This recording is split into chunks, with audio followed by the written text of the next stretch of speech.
26 जनवरी 1950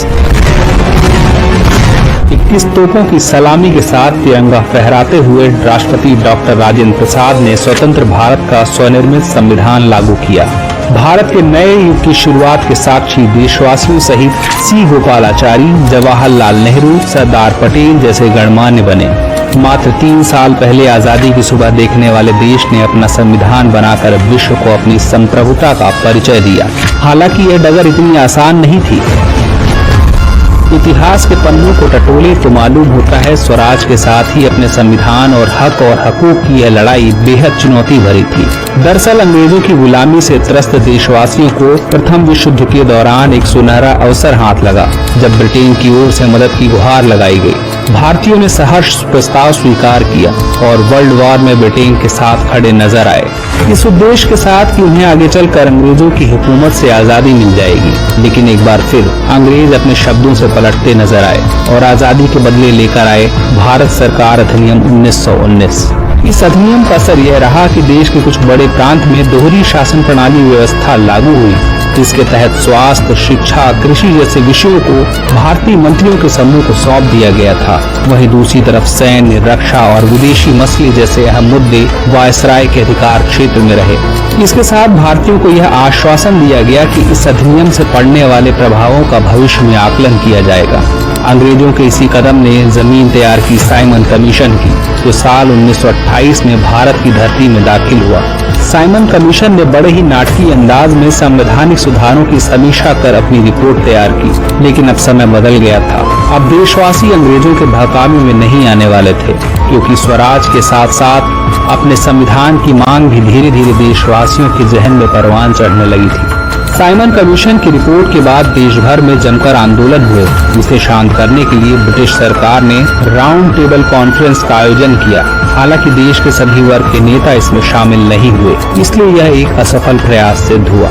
लेकिन जहां एक तरफ ब्रिटिश हुकूमत भारतीयों के इरादों को एक बार फिर भुनाने की जद्दोजहद में लगी थी, तो वहीं दूसरी तरफ देश के वीर सपूतों ने अपने संविधान का खाका तैयार भी कर लिया था।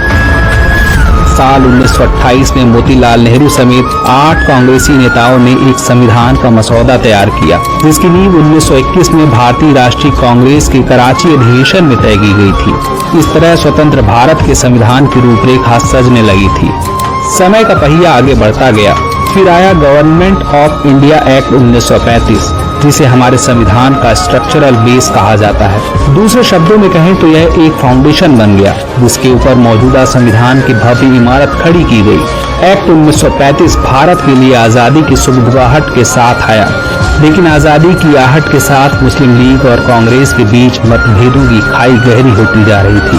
दोनों के बीच तल्खियां इतनी बढ़ चुकी थी कि बुनियादी मुद्दों पर भी समझौते की गुंजाइश तक नहीं रही थी। हालांकि इन सभी विवादों से आगे बढ़ते हुए भारतीय नेता अपने लक्ष्य की ओर बढ़ रहे थे।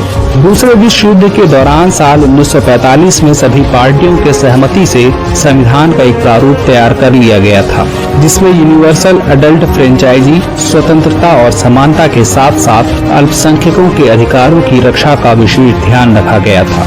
इसके साथ ही भारत छोड़ो आंदोलन और आजाद हिंद फौज की निर्भीकता ने अंग्रेजों का भारत पर अनंत काल तक राज करने का सपना चूर चूर कर दिया था। जैसे जैसे भारतीय राष्ट्रीय आंदोलन जोर पकड़ता गया, ब्रिटिश हुकूमत पर संविधान निर्माण के लिए संविधान सभा के गठन का दबाव भी बढ़ता गया।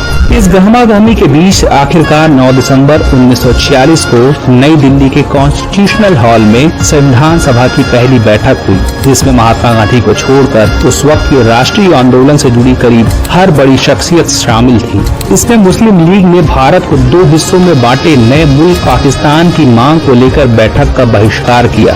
लिहाजा पहली बैठक में कुल 207 सदस्यों ने हिस्सा लिया, जहां सभा के सबसे वरिष्ठ सदस्य डॉक्टर सच्चिदानंद सिन्हा को सभा का अस्थायी अध्यक्ष चुना गया। हालांकि 2 दिन बाद 11 दिसंबर को डॉक्टर राजेंद्र प्रसाद सभा के अध्यक्ष निर्वाचित हुए और डॉक्टर H.C. मुखर्जी और B.T. कृष्णमाचारी को सभा का उपाध्यक्ष बनाया गया। इसी कड़ी में आया सुनहरा दिन 15 अगस्त 1947 का, जब गुलामी की बीड़ियों को तोड़ भारत ने आजादी की नई सुबह देखी। देशवासियों में जोश भरते हुए आजाद भारत के प्रथम प्रधानमंत्री जवाहरलाल नेहरू ने बुलंद आवाज में देश को संबोधित किया। इतिहास के पन्नों में यह भाषण ट्रिस्ट विथ डेस्टिनी नाम से दर्ज हुआ। इसके साथ ही तेज हुई संविधान निर्माण की प्रक्रिया। आजादी के बाद चुनौतियों में इजाफा हुआ। चूंकि संविधान पर सामग्री की कमी थी, लेकिन उसका सही चयन और उसकी उचित व्याख्या का काम बेहद जटिल था। BN राव द्वारा तैयार किए गए संविधान के प्रारूप पर विचार विमर्श करने के लिए संविधान सभा ने 29 अगस्त 1947 को एक संकल्प पारित करके प्रारूप समिति का गठन किया।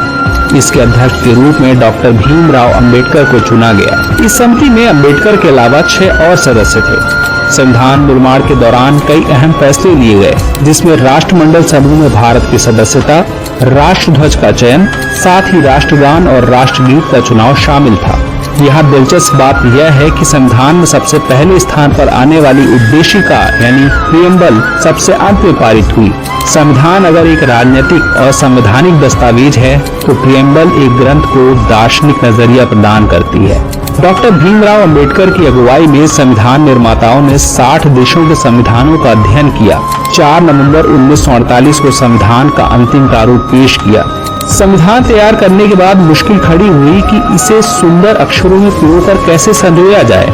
इस उधेड़ बुन के बीच प्रेम बिहारी नारायण रायजादा का नाम सामने आया, जो कि अपने दौर के सबसे विख्यात कैलीग्राफर थे। इसके बाद भारत का संविधान प्रेम बिहारी नारायण रायजादा द्वारा सुलेख फॉन्ट में लिखा गया। उसके प्रत्येक पृष्ठ को नंदलाल बोस के मार्गदर्शन में शांति निकेतन के कलाकारों द्वारा अलंकृत किया गया।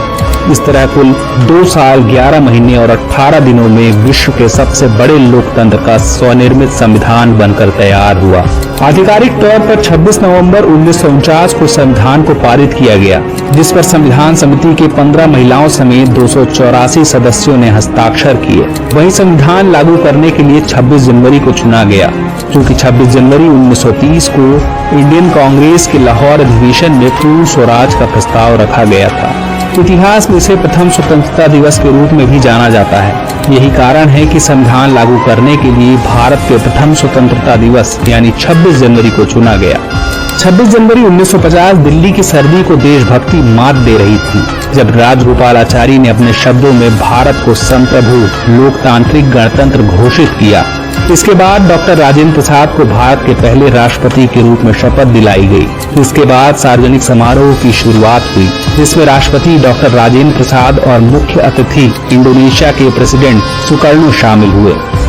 इसी तरह 26 जनवरी 1950 इतिहास के पन्नों में स्वर्णिम अक्षरों से दर्ज हो गया। कुछ नशा तिरंगे की आन का है, कुछ नशा मातृभूमि की शान का है। हम लहराएंगे हर जगह ये तिरंगा, नशा ये हिंदुस्तान के सम्मान का है।